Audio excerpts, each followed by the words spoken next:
Good morning.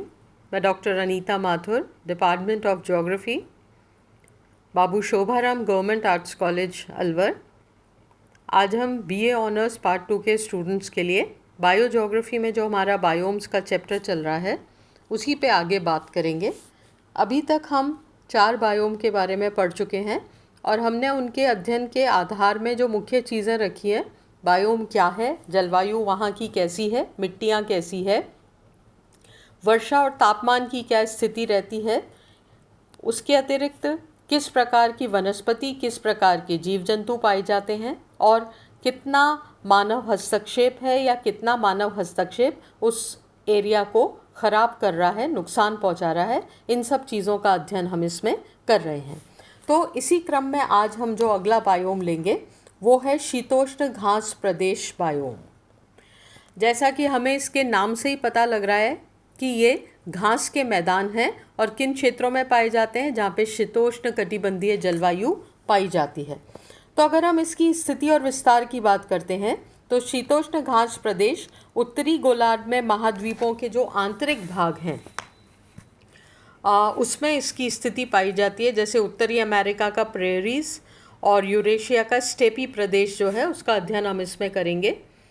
यहाँ पर की जलवायु की अगर हम बात करेंगे तो यहाँ पर ग्रीष्म और शीतकाल की दशाओं में बहुत अंतर होता है। या हम ये कह सकते हैं कि ये वो क्षेत्र हैं जहाँ महाद्वीपीय जलवायु पाई जाती है। समुद्र से दूरी की वजह से यहाँ पर जलवायु का जो प्रारूप है, जो स्वरूप है, वो अलग प्रकार का होता है और यहाँ पर शुष्कता का साम्राज्य रहता है। दक्षिणी गोलार्ध में इसका विस्तार दक्षिणी अमेरिका में अर्जेंटीना और यूरुग्वे में, दक्षिणी अफ्रीका के उच्च पर्वतीय भाग वेल्ड्स जो पर्वत हैं उसमें, ऑस्ट्रेलिया के दक्षिणी पूर्वी भाग जहाँ पे मरे और डार्लिंग नदियों का बेसिन है वहाँ पर, और न्यूजीलैंड में कैंटबरी मैदान में इसका विस्तार पाया जाता है। इन क्षेत्रों की जलवायु की अगर हम विस्तार से चर्चा करें तो उत्तरी गोलार्ध में स्थित शीतोष्ण घास के जो मैदान है इसमें महाद्वीपीय जलवायु पाई जाती है, जिसमें ग्रीष्म और शीतकालीन तापमानों में बहुत डिफरेंस पाया जाता है। जबकि दक्षिणी गोलार्ध के शीतोष्ण घासों के मैदान में महाद्वीपीय प्रभाव कम हो जाता है।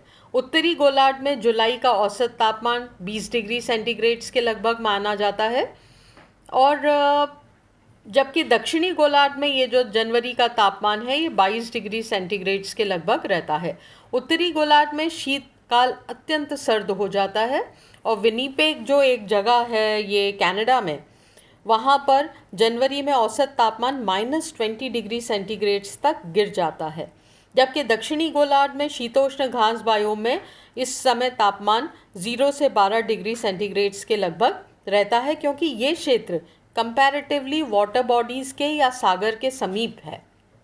स्टेपी जलवायु की सबसे बड़ी विशेषता क्या है कि इसमें वार्षिक तापांतर बहुत ज़्यादा रहता है। ग्रीष्म ऋतु और शीत ऋतु का जो तापमान है उसमें बहुत ज़्यादा अंतर पाया जाता है। उदाहरण के लिए जो विनिपेग है कनाडा में, वहाँ वार्षिक तापांतर 40 डिग्री सेंटीग्रेड्स तक रहता है। औसत वार्षिक वर्षा 250 से 700 मिलीमीटर तक रहती है, पर एरिया वाइज इसके डिस्ट्रीब्यूशन में बहुत भारी अंतर पाया जाता है। अधिकांश जो वर्षा होती है वो ग्रीष्म काल में ही होती है। शीतकाल में बहुत बड़े एरिया में तो जमी हुई अवस्थाएं पाई जाती है। फिर हम वनस्पति और जंतु समुदाय की बात करें तो इन सभी क्षेत्रों में घास सर्वप्रमुख वनस्पति समुदाय है, जैसा कि इसके नाम से ही हमें मालूम पड़ रहा है, और ये चरम समुदाय का द्योतक है। इसमें सर्वप्रथम सदाबहार घासें होती हैं, शाकीय पौधे, वृक्ष और झाड़ियाँ कंपैरेटिवली कम होते हैं। प्रत्येक क्षेत्र में वनस्पति का प्रकार जो है, उसका जो वैरायटी है वो स्थानीय मिट्टी, जलवायु और पादप समुदाय और प्राणी समुदाय में पूर्ण सहसंबंधों के आधार पर डिसाइड होता है।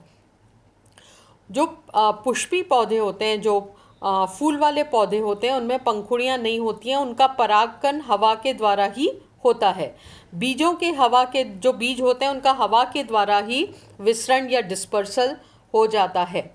ये ज्ञातव्य है कि घास के मैदानों में सभी प्रदेशों के अधिकांश भागों में मौलिक घासें के आवरण को अब साफ कर दिया गया है और यहाँ पर खाद्यान्नों की खेती की जा रही है। जैसे जैसे पॉपुलेशन बढ़ती है, आवश्यकताएं बढ़ती है, तो हम अपनी आवश्यकता के अनुसार ज़मीन को साफ कर लेते हैं, प्राकृतिक वनस्पति को हटाकर उसके स्थान पर कृषि कार्य शुरू कर देते हैं।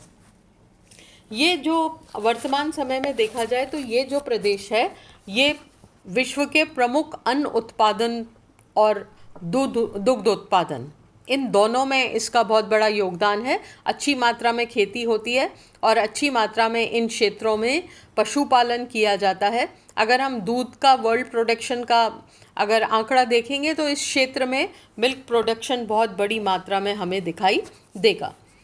तो जो यूरोपीय भाग हैं इस प्रदेश के, उनमें जो घासें होती है उसको हमने स्टेपी घासों का या स्टेपी बायोम का नाम दिया है। इसका विस्तार पश्चिमी साइबेरिया तक भी पहुंच जाता है। इधर हम यूरेशिया से लेते हैं तो ये पश्चिमी साइबेरिया का जो दक्षिणी भाग है वहाँ तक ये पहुंच जाता है। उत्तर में शीतोष्ण कोणधारी वनों तक तथा पूर्व में शुष्क प्रदेश जो है वहाँ पे मध्य स्टेपी बायोम इसकी सीमा यहाँ पर बनती है। वन स्टेपी और घास स्टेपी रूस के समस्त क्षेत्रफल का लगभग 12% भाग जो है वो कवर करते हैं। उन क्षेत्रों में ये घास के मैदान मिलते हैं। अगर हम उत्तरी अमेरिका की बात करें तो जो प्रेरीज घास के मैदान है इसका विकास संयुक्त राज्य अमेरिका और कनाडा के पश्चिमी और दक्षिणी भाग में रॉकीज पर्वत तथा पूर्व में शीतोष्ण पर्णपाती वनों के मध्य तक विस्तृत हुआ है। वहाँ तक, उस क्षेत्र तक ये फैला हुआ है।